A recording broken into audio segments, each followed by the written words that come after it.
Buenas tardes. Para complementar o entrar de lleno en este tema tan importante de la dignidad humana, vamos a tocar punto por punto qué significa la dignidad humana, cuál es la definición de dignidad humana. Luego veremos la negación de la dignidad humana. Hay cosas que se entienden mejor a veces dando la definición de lo contrario. ¿Qué cosa no significa? Luego volveremos a la Escritura, a la Sagrada Escritura, con la carta de San Pablo a los Romanos. Y por último tocaremos dos numerales de la Constitución Apostólica Gaudium et Spes del Vaticano II. Les invito a estar atentos. Dignidad humana. Encontramos por definición la dignidad o cualidad de digno, de latín grandeza. Hace referencia al valor inherente del ser humano. Inherente significa que le viene propiamente, ¿no? Que es algo que viene de sí mismo, que no le es dado del exterior, por el simple hecho de serlo, en cuanto ser racional. Acá define un aspecto propio del ser humano, dotado de libertad, capacidades únicas de la raza humana. No se trata de una cualidad otorgada por nadie, sino consustancial al ser humano. No depende de ningún tipo de condicionamiento ni de diferencias étnicas, de sexo, de condición social o cualquier otro tipo. Según la distinción introducida por Milán Puelles, estamos hablando aquí de un filósofo, esta es la dignidad ontológica. Ontológica viene del ser, disciplina que estudia el ser, onto, ser, estudio del ser, diferente a dignidad adquirida, siendo este último concepto similar al de honor. En esta definición podemos encontrar aspectos esenciales que definen lo que es la dignidad humana.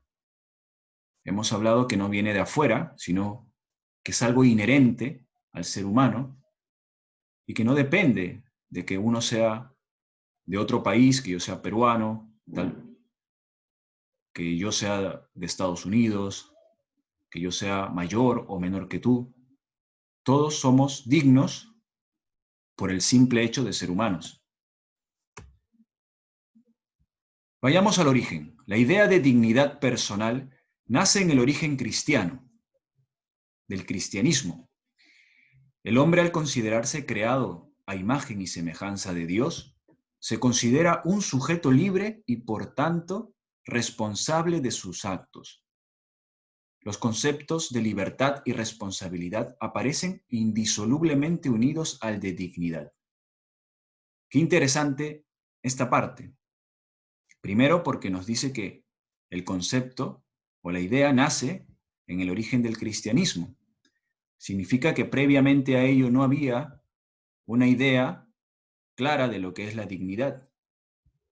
Más bien había otras ideas como el honor, el respeto, pero dice acá que al considerarse creado a imagen y semejanza de Dios, esto le brinda al ser humano una dignidad absoluta, casi divina, y que está, dice, un sujeto libre y por tanto responsable de sus actos, ¿no?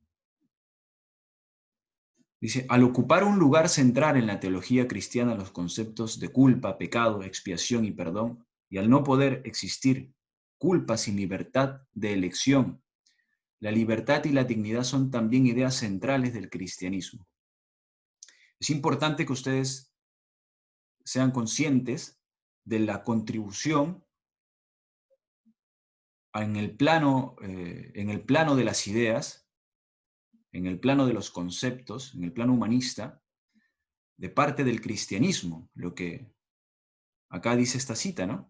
Antes del cristianismo existía la idea de la libertad y conceptos similares al de dignidad, como el honor, pero estos últimos se ligaban a condiciones sociales particulares, no a todo el ser humano. Por ejemplo, un capitán romano,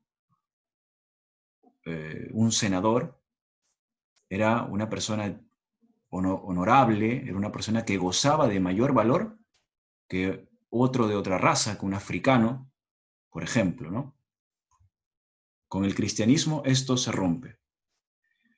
Vemos también que este concepto, esta nueva fórmula, esta nueva manera de entender al ser humano, es recogida en los documentos más importantes de la humanidad, como la Declaración Universal de los Derechos Humanos. En el preámbulo dirá: considerando que los pueblos de las Naciones Unidas han reafirmado en su carta su fe en los derechos fundamentales del hombre. ¿A qué se refiere cuando habla de carta? Habla de la Constitución, ¿cierto? El valor de la persona humana y en igualdad de derechos de hombres y mujeres, y se han declarado resueltos a promover el progreso social y a elevar el nivel de vida dentro de un concepto más amplio de libertad. Y en el primer artículo dirá: todos los seres humanos nacen libres e iguales en dignidad y derechos, y dotados como están de razón y conciencia, deben comportarse fraternalmente los unos con los otros. Entonces vemos que el valor del hombre, la dignidad del hombre, se constituye a partir de un valor inherente en él, y que luego es reafirmado por los estados, por los gobiernos, y es puesta como piedra angular para el desarrollo de las sociedades. Veamos ahora negaciones de la dignidad humana. He recogido dos artículos interesantes que les invito a leer conmigo. Hoy entendemos a los derechos humanos no solo como la expresión ética más acabada del derecho, y estamos hablando ya de época moderna, sino como la expresión jurídica de la dignidad humana. Esto es, los derechos humanos originalmente concebidos como instrumento para defender al individuo de las acciones de la autoridad que pudieran afectar o agredir a su dignidad. Hoy en día, en las sociedades contemporáneas, tienen el carácter de paradigma ético y regla moral. Así, de manera pragmática, hoy se considera que las normas jurídicas, es decir, las leyes, son justas cuando respetan, protegen y promueven los derechos humanos. Y las acciones de la autoridad son legítimas cuando son respetuosas y promueven los derechos humanos. ¿Qué has entendido de este párrafo? Lo que trata de decir es que las normas jurídicas se fundamentan en esta evidencia, en este reconocimiento natural de la dignidad humana. A partir de ello, se comienza a normar, a legislar, con la única finalidad de promover, proteger, respetar la dignidad del hombre. Es un artículo sacado de un boletín jurídico, Reflexiones, se llama el artículo, Reflexiones sobre la dignidad humana en la actualidad. Escrito por Víctor Manuel Martínez Bullé Coiric, doctor especialista en derechos humanos. A continuación les presento otro artículo, dice: los derechos humanos son la utopía del siglo XXI. Eso decía José Saramago. José Saramago, que recuerden, novelista portugués. Y con razón, dice, la dictadura de los mercados ya se introduce en un tema muy concreto en la economía, que hoy gobierna el mundo, ha ido eliminando poco a poco todo rastro de democracia en su derredor. Ha dinamitado la cultura de los derechos humanos. Ha vaciado a estos de su fundamento antropológico, ha negado su universalidad. Me gusta mucho la forma en que se ha escrito o se ha resumido esta manera de negar la dignidad del hombre desde la economía de mercado. Porque uno llegaría a pensar rápidamente que son actitudes más próximas como asesinatos, matanzas, robos, tratas, aquellas que niegan en un primer momento la dignidad del hombre, ¿no?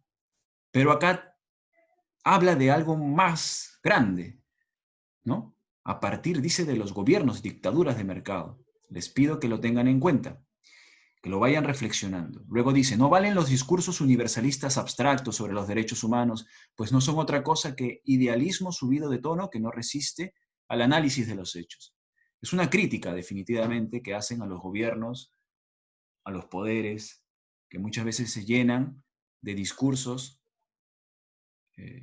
utópicos, como diría acá, como dice José Saramago, Premio Nobel de Literatura, si me hago la anotación, y continúa la nota, el artículo. En la base de la negación de los derechos humanos se encuentra la negación de la dignidad humana. Ojo a esta afirmación importantísima. En la base de la negación de los derechos humanos se encuentra la negación de la dignidad humana. Dice el autor, hago mía a este respecto la tesis expuesta por Jürgen Habermas, filósofo socialista del siglo XX, en la Constitución de Europa. La dignidad del ser humano es la fuente moral de la que todos los derechos fundamentales obtienen su sustancia. Acá definiciones fundamentales en donde se consolida, se afianzan, se apoyan los derechos humanos. El respeto de la dignidad de toda persona requiere el conocimiento, el reconocimiento de los derechos de libertad liberales, como la inviolabilidad y libertad de movimientos de la persona. Una persona que está encarcelada, estos muchachos que murieron allá y recuerdan en las Malvinas, que estaban trabajando bajo condiciones inhumanas, eso no era digno, eso estaba violando todos los derechos humanos y murieron porque no estaban encarcelados. Se violó su derecho a la libertad de movimiento, de libre comercio, continúo, y de la libre práctica de la religión que surgieron para evitar la intromisión del Estado en la esfera privada. Hay gobiernos que no permiten el libre credo, ¿no? Por ejemplo, China.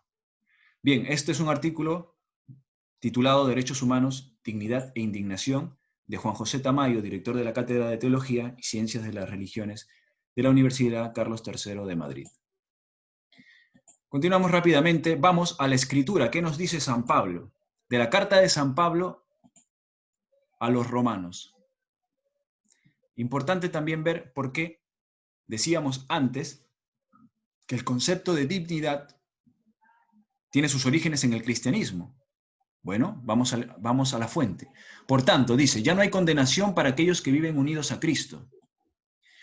Porque la ley del Espíritu que da la vida me libró en Cristo Jesús de la ley del pecado y de la muerte. Lo que no podía hacer la ley, reducida a la impotencia por la carne, Dios lo hizo enviando a su propio Hijo, en una carne semejante a la del pecado y como víctima por el pecado. Así Él condenó el pecado en la carne, para que la justicia de la ley se cumpliera en nosotros, que ya no vivimos conforme a la carne, sino al Espíritu. ¿Qué forma de plantear el tema de la dignidad totalmente diferente, ¿no? No estamos hablando ya de leyes, no estamos hablando de leyes modernas, me refiero, no estamos hablando ya de aspectos propiamente de la época moderna, ¿no? Sino estamos hablando ya de una dimensión que trasciende lo humano. Esto se llama antropología revelada, es decir, una forma de interpretar al hombre a partir de la revelación de Cristo, de la encarnación del Hijo de Dios, que nos trajo respuestas acerca de la debilidad del hombre y del pecado. Incluso la palabra pecado, la idea de pecado, también es originaria del cristianismo. En efecto, los que viven según la carne desean lo carnal, En cambio, los que viven según el Espíritu desean lo que es espiritual. Ahora bien, los deseos de la carne conducen a la muerte. Es decir, aquí San Pablo es tajante. Es así, ¿no? Los deseos del Espíritu conducen a la vida y a la paz, porque los deseos de la carne se oponen a Dios, ya que no se someten a su ley, ni pueden hacerlo. Por eso, los que viven de acuerdo con la carne no pueden agradar a Dios. El que no tiene el Espíritu de Cristo no puede ser de Cristo, pero si Cristo vive en ustedes, aunque el cuerpo esté sometido a la muerte a causa del pecado, el Espíritu vive a causa de la justicia. Y si el Espíritu de aquel que resucitó a Jesús habita en ustedes, es decir, el Espíritu Santo, el Espíritu de Dios, el que resucitó a Jesús, a Cristo Jesús, también dará vida a sus cuerpos mortales por medio del mismo Espíritu que habita en ustedes. Hermanos, nosotros no somos deudores de la carne para vivir de manera carnal. Eso nos dice San Pablo a todos nosotros. San Pablo ya está un paso más adelante del tema de la dignidad humana. San Pablo está entrando ya en la realidad ontológica del ser. ¿Qué significa eso, profesor? ¿Eso con qué se come? Eso es tu realidad con la que tú te despiertas día a día. Tú tienes cuerpo, ¿no? Pero tienes cuerpo y tienes espíritu. San Pablo nos dice que el cuerpo desea las cosas de la carne. El cuerpo te va a pedir comer. El cuerpo te va a pedir placer. El cuerpo te va a pedir aquello que tiende de por sí. Y lo han entendido o se ha visto revelado en el pecado, en la tentación, ¿de acuerdo? Pero también somos espíritu. El Espíritu de Dios que habita en nosotros y que nos ha sido compartido por nuestro hermano Jesucristo. Y dice que si recibimos ese Espíritu, este Espíritu renueva también nuestro cuerpo. Este cuerpo carnal, este cuerpo que tiende al pecado, va a ser renovado, restaurado. Al contrario, dice, si hacen morir las obras de la carne por el Espíritu, entonces vivirán. Y ustedes no han recibido un espíritu de esclavos para volver a caer en el temor, sino del espíritu de hijos adoptivos que nos hace llamar a Dios Padre. El mismo espíritu se une a nuestro espíritu para dar testimonio que somos hijos de Dios, como decía la Escritura, creados a imagen y semejanza de Dios. Pero lo hemos olvidado, ese es el punto, lo hemos olvidado. Y como lo hemos olvidado, estamos mirándonos a nosotros mismos, caminando con nuestras propias guías, nuestros propios horizontes, lejos de lo que verdaderamente es, esto que dice San Pablo, y que le devuelve al hombre su origen. Si somos hijos, también somos herederos, porque un hijo hereda de su padre, ¿verdad? ¿Y qué hereda del padre? Todo lo que tiene. Y si Dios es tu padre, ¿qué vas a heredar? El Espíritu Santo. Porque sufrimos con Él para ser glorificados con Él. Palabra de Dios, te alabamos, Señor, del capítulo 8, del 1 al 17.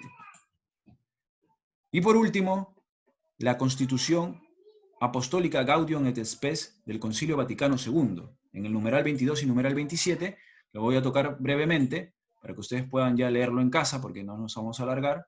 Esta Constitución se redactó durante la celebración del Concilio Vaticano II, ya por 1960, y donde te va a dar unas pautas que yo te invito a leer también como parte del trabajo y como parte complementaria de este tema.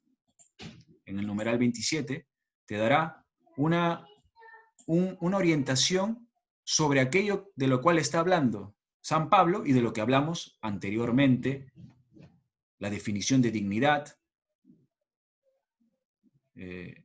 la negación de la dignidad de parte de incluso muchos gobiernos que no reconocen al hombre como digno, sino que encasillan su dignidad reduciéndola a ciertos aspectos, incluso raciales, ¿no?